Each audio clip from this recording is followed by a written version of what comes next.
हिमाचल जिला के नादौन विधानसभा क्षेत्र के अंतर्गत आने वाले करडी गांव के युवाओं ने पुष्प उत्पादन कर आत्मनिर्भर बने हैं। युवाओं को सालाना आमदनी 5 से 6 लाख रुपए हो रही है। उद्यान विभाग का युवाओं ने तहे दिल से आभार व्यक्त किया है। करडी गांव के युवा विशाल सिंह और करनैल सिंह ने बताया कि पुष्प उत्पादन करके सालाना उन्हें 5 से 6 लाख रुपए की आमदनी हो रही है। विशाल ने बताया कि उद्यान विभाग ने उन्हें आत्मनिर्भर बनने की राह दिखाई है, जो अपने घर के कामकाज के साथ साथ पुष्प उत्पादन कर अपनी रोजी रोटी कमा रहे हैं। उद्यान विभाग की माने तो हमीरपुर जिला में लगभग 7.5 हेक्टेयर भूमि पर फूलों की खेती की जा रही है। हमीरपुर जिला के 30 के करीब किसान फूलों की खेती कर अच्छी आजीविका कमा रहे हैं। हमीरपुर जिला में मुख्यतः कॉर्नेशन और मैरीगोल्ड के फूलों की खेती की जा रही है। वहीं करडी गांव के विशाल सिंह ने बताया कि पहले चंडीगढ़ में पेट्रोल पंप पर नौकरी किया करते थे, जहां उन्हें 12 से 15 हजार रुपए मिलते थे, लेकिन चंडीगढ़ के खर्चे के साथ साथ घर का खर्चा चलाना मुश्किल हो रहा था। विशाल ने बताया कि उन्हें शुरू से ही फूलों से लगाव रहा है, जिसके चलते उन्होंने उद्यान विभाग से पुष्प उत्पादन के बारे में जानकारी हासिल की। उसके बाद उन्होंने 4 पॉली हाउस में पुष्प उत्पादन शुरू किया, जिससे उन्हें सालाना 5 से 6 लाख रुपए की आमदनी हो रही है।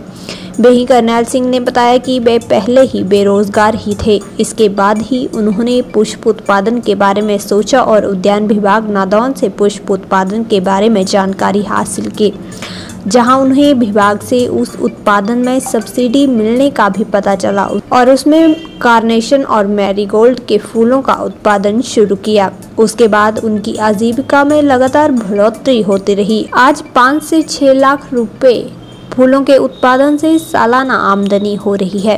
सर पहले मैं मतलब पेट्रोल पंप पे काम करता था, वहाँ पे 10-15 हजार मिलते थे। फिर मुझे शौक भी था फूलों का।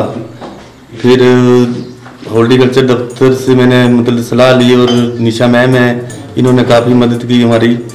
मेरे प्रोजेक्ट में कम से कम 70-80 लाख की लागत से बना है ये। तो अभी अच्छी इनकम हो रही है मेरी, मतलब 5 लाख तो लेके चलो सालाना, लगभग 5 लाख के बीच में। पहले तो चलो कोरोना था तो घाटा ही पड़ा, पर अभी 5 लाख की एवरेज है। ये संदेश है, काम तो अच्छा है पर पानी की प्रॉब्लम जो है वो आती है। अगर वो किसी के पास पानी की प्रॉब्लम नहीं है तो ये काम करने में कोई दिक्कत नहीं है उनको। सर पहले तो हम ऐसे कह रहे हो कि बेरोजगार ही थे। डिपार्टमेंट की तरफ से अपने को इन्फॉर्मेशन मिली कि ये ऐसे ऐसे आप इसमें सब्सिडी का प्रावधान है, और वो बाकी जो गाइडेंस उन्होंने दी, तो उसके बाद हमने ये पॉली हाउस लगवाया और ये कार्नेशन की खेती करी है जी। कार्नेशन की खेती करने से ये हुआ कि हमारी आजीविका जो है वो बढ़िया से चलने लगी है। और इसमें किसान के लिए आप मानिए कि दूसरी खेती से, जो हम पारंपरिक खेती करते हैं, उससे बहुत बढ़िया स्कोप है इनकम का या आजीविका चलाने का। सर सालाना 4 से 5 लाख रुपया एक पॉली हाउस से हो जाती है जी। वहीं विशाल सिंह की माता कुशल्या देवी ने बताया कि वे अपने बेटे को पुष्प उत्पादन करने से रोक रही थी, जिसके चलते वे बेटे से नाराज रहीं, क्योंकि उपजाऊ भूमि पर विशाल सिंह ने फूलों की खेती शुरू कर दी थी। लेकिन अब फूल उत्पादन से सालाना बढ़ती आय में बढ़ोतरी हो रही है, जिसे देखकर वे काफी खुश हैं। मैंने उसको मना किया कि ये काम नहीं करना है और अपना काम पे और कोई काम करोगे।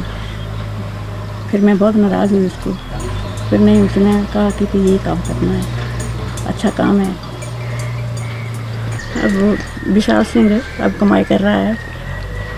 वहीं उद्यान विभाग की SMS मोना ठाकुर ने बताया कि हमीरपुर जिला में 7.5 हेक्टेयर भूमि पर फूलों की खेती की जा रही है, जिससे किसानों को अच्छी आमदनी हो रही है। करडी गांव के विशाल और करनैल सिंह ने फूलों की खेती शुरू की और अच्छी आमदनी हासिल कर रहे हैं। वहीं नादौन उद्यान विभाग की कृषि अधिकारी निशा मेहरा ने बताया कि विशाल और करनैल सिंह ने उनसे पुष्प उत्पादन के बारे में जानकारी हासिल की, जिसके चलते आज अच्छी आमदनी कमा रहे हैं और अन्य बेरोजगार युवाओं के लिए मिसाल पेश कर रहे हैं। वहीं उद्यान विभाग की अधिकारी सुमन भाटिया ने बताया कि विशाल सिंह को उद्यान विभाग की तरफ से पॉली हाउस लगाया गया है। उसके बाद कार्नेशन और मैरीगोल्ड फूलों की खेती करने की नसीहत दी गई, जिसके बाद विभाग की जो योजनाएं हैं उनके तहत विशाल को लंबित भी किया गया। इसके बाद फूलों की पैकिंग के लिए पैक हाउस भी उद्यान विभाग की तरफ से बनाया गया है। देखिए, फ्लोरिकल्चर जो है वो हॉर्टिकल्चर की ही एक ब्रांच है।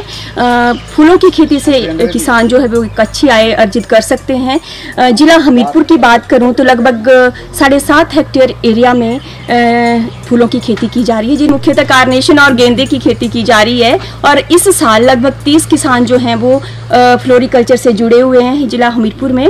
जहाँ तक इसकी बात करूं विशाल और सुधीर जी की, जो हमारे फार्मर हैं करड़ी से, इन्होंने लगभग 4000 स्क्वायर मीटर में फूलों की खेती जो है वो कर रहे हैं, मुख्यतः कारनेशन और मैरीगोल्ड उगा रहे हैं।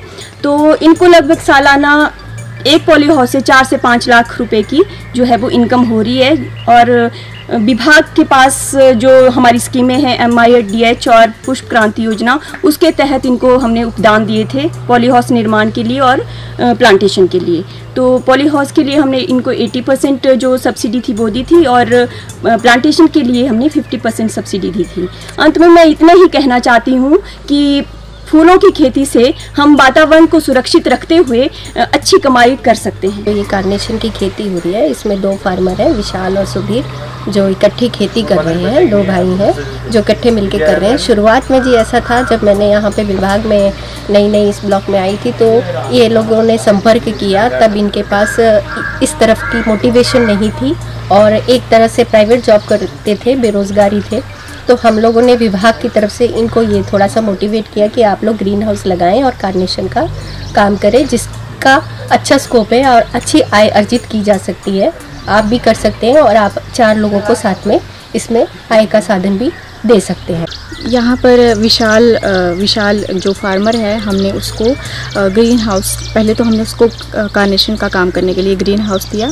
उसके बाद उसको पैक हाउस की ज़रूरत पड़ी तो हमने उसको पैक हाउस भी के ऊपर सब्सिडी दी, बोरवेल और उसको वाटर स्टोरेज टैंक, क्योंकि उसको पानी की कमी हो रही थी फूलों में काम करने के लिए, तो इसलिए हमने उसको वाटर स्टोरेज टैंक भी दिया।